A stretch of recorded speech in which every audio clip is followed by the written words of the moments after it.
prácticamente 3 años, el argentino Jorge Mario Bergoglio pues, hizo historia, sorprendió al mundo, convirtiéndose en el primer papa latinoamericano, pero también en el primer papa jesuita.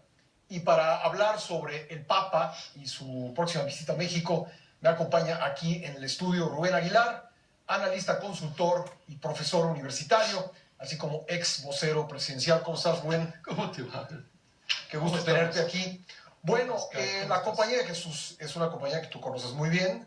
De hecho, se están cumpliendo 50 años de que tú ingresaste. Sí, acabó. Sí, este enero cumplí 50 años de haber ingresado a la compañía. Estuviste 14 años 14 en la compañía años, así de es. Jesús.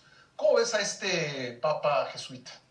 Bueno, yo pienso que la primera reflexión es que no es vanagloria. El hecho es que los jesuitas dentro de la institución de la Iglesia Católica pues son los mejor formados, los más sólidamente formados, tanto en el ámbito de la filosofía, la teología, pero también en otras muchas disciplinas. Hay jesuitas doctores en teología o en escrituras, pero también en antropología y también en economía y también en sociología. Hay una tendencia de la orden a eso. Y en ese sentido me parece que el Papa pues goza de esa realidad, un hombre que fue muy bien formado, tanto teológica como filosóficamente, también en el ámbito de la literatura, etc. Tiene un doctorado en teología, él fue profesor de teología en Argentina. Dos, me parece que los jesuitas han sido educados como San Ignacio de Loyola llamaba caballería ligera, estar en la frontera, ser muy ágiles, rápidos en el cambio de su manera de ser, de pensar, en estar en situaciones difíciles, etc. Y el Papa está entrenado para eso, así fue entrenado, así fue enseñado. Tres, me parece también algo muy importante, como el Papa, como buen jesuita, están muy bien formados en la lógica del control del poder, no impresionarse con el poder, no creerse en el poder, siempre el poder como función y nunca como atributo, ¿no? Eso me parece muy importante, que lo veo como actúa desde la lógica de el poder en el Vaticano como papa, siempre como contenido al servicio, nunca como para que esté alabándolo, etcétera. Eso me parece importante, estas tres características. Ahora, ¿cuál ha sido su relación con la compañía? Porque no ha parecido ser demasiado cercana. Digo, su vocero es jesuita, pero ya estaba antes, sí. Federico Lombardi. ¿Cuál ha sido su relación con la compañía? Desde cuando un jesuita, también cualquier religioso, seas dominico, seas agustino, el caso de Monseñor Vera en Saltillo, cuando un religioso recibe un cargo eclesial como el obispado, en ese momento deja de obedecer a su institución. Ya sigue siendo miembro de la institución, pero ya no debe obediencia a esa institución para dedicarse a la obediencia directa al Papa, y él es la autoridad en la región. Cuando él fue arzobispo de Buenos Aires, primero como obispo auxiliar, luego como obispo, luego como arzobispo, tuvo algunas tensiones con la compañía real, pero al tiempo, desde que él está, el trato a los jesuitas pues ha sido muy evidente, cómo ha cambiado. Ha estado 2 o 3 veces en la sede central de los jesuitas, ha estado en la Gregoriana, la universidad que los jesuitas dirigen en Roma, pero en automático, en el momento que él fue nombrado obispo, deja de tener esta relación orgánica con la compañía. Cuando deje o renuncie o se jubile, él podrá decidir volver a la compañía. Está en muchos casos Giancarlo Marini, el gran cardenal de Milán, muy reconocido por aquel diálogo sobre en qué creen los que no creen. Él, después de dejar el cardenalato, volvió a vivir en una casa de la compañía en Italia. Pero digamos que cuando fue arzobispo hubo alguna tensión con el general de los jesuitas. Bueno, el Papa Francisco y los jesuitas mexicanos, él en este ejercicio que hizo Notimex el otro día, en el que el Papa respondía preguntas de fieles mexicanos, dio a conocer algo que por lo menos yo no lo sabía, creo que mucha gente no lo sabía. Dijo: yo he estado 3 veces en México. La primera, en el año 70, fui a una reunión de jesuitas en México. Era un tiempo particular aquel, tú debes recordarlo bien. Cuéntanos un poco cómo era ese momento. Bueno, fue Después de que termine, sí, un momento muy especial para la compañía y para la iglesia toda. En 64 terminó el Concilio Vaticano II, después hubo una famosa carta de Río, viene la conferencia de Medellín para traducir a América Latina el Vaticano II, el padre Arrupe asume el liderazgo con los jesuitas, hay una famosa carta de Río del año 60 debe ser 67, 60 o a lo mejor 66, ahorita no recuerdo bien, que además de la traducción que hace la compañía de Medellín, en el caso de México, es muy tenso para la orden en ese momento en que mucha gente abandona la compañía. Cuando yo entré en 1966 a la orden, había 36,000 jesuitas, hoy hay menos de 18,000. En ese lapso se ha perdido más de la mitad del ingreso de gente de la compañía. Eran momentos de ajuste, de ubicar a la compañía en la región toda, en la lógica de Medellín, de la reunión de la conferencia episcopal, en la lógica del Vaticano, remover muchas cosas que se habían quedado atrás y pues implicó confrontación con el poder civil también por esta nueva conciencia.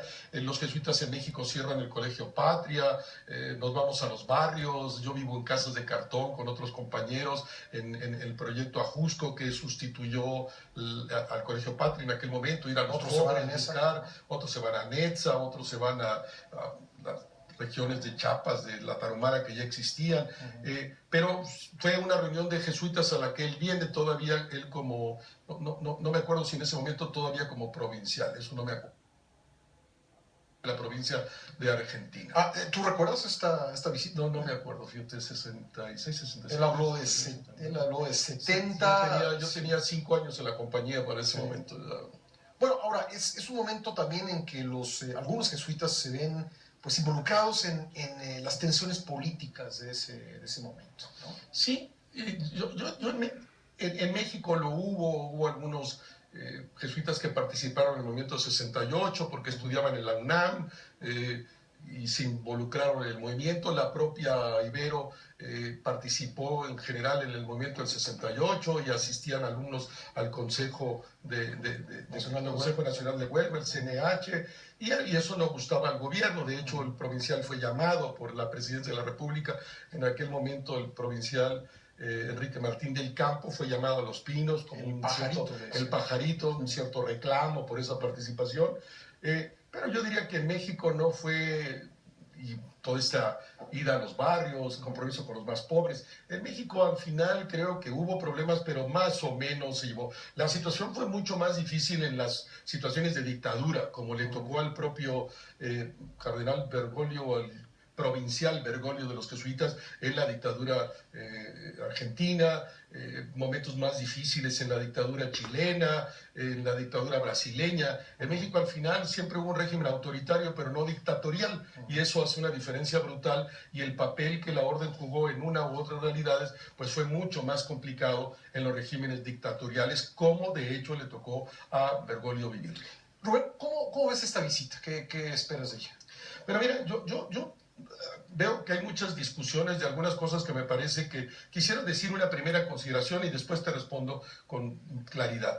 A mí me parece que en la lógica de Aristóteles, digamos, de que todos los seres humanos somos animales políticos, o somos el zoopolíticon, pues todo lo que diga un ser humano es político, no político partidario, no en el sentido. A mí me parece que si el Papa habla de corrupción, o el Papa habla de violencia, o el Papa habla de derechos humanos, o el Papa habla de los indígenas, habla de desaparecidos, y que eso se interprete, está haciendo política. No, también, si entendemos que política es todo lo que los hombres y los seres humanos, los hombres y las mujeres hacemos, decimos, bueno, yo diría que está haciendo política. No pienso que vaya a ser política partidaria en el sentido de decir, ahora se va a poner a criticar a este gobierno, porque como algunos quieren, no es un papel, no es un provinciano como algunos, me parece, analistas mexicanos o ciertos sectores quieren que el Papa se refiere solo a la Iglesia mexicana. No, desde México va a hacer referencia a México, pero va a hablar a la Iglesia Universal, que son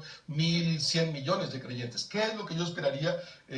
Me parece que el éxito mayor sería, nosotros tenemos, yo me asumo como creyente, tenemos una conferencia episcopal extraordinariamente conservadora, y diría que poco ilustrada. También nuestros 170 obispos, nuestras 94 diócesis. Entonces, me parece que lo más importante, el efecto más importante podría ser que el Papa realmente influya en nuestros obispos, que los obispos se sientan llamados a abrirse, a tener una posición mucho más de diálogo con el mundo, mucho más cercana a la gente, mucho menos conservadora y tradicional, y mucho más dispuesta a cambiar como lo hace el Papa, y que en este sentido a la Iglesia o los jerárquica, al verse motivado por esta manera de ser, de pensar, de decir del Papa, pues influya después en sus cleros, en las diócesis, y eso a su vez afecte a la ciudadanía. Eso me parece que sería el mayor logro del Papa, y eso podría influir en la cultura mexicana, en la manera de entender ciertas cosas, pero solo a través, me parece, del ámbito de que la Iglesia recoja las posiciones del Papa, se deje golpear en el mejor sentido por ella y cambie. Si el Papa viene, llega 7 días, ocupa las primeras planas, filas de millones de gentes, etcétera, y la Iglesia no recoge ese mensaje y no lo hace suyo, y en razón de eso está cambiando, pues se quedará como una llamarada de petate, una cobertura mediática relevante, es noticia, sabe dar noticia, los medios lo van a recoger, pero no va a pasar nada. Rubén, muchísimas gracias, estaremos pendientes. Estamos gracias por venir. A ti, muchas gracias.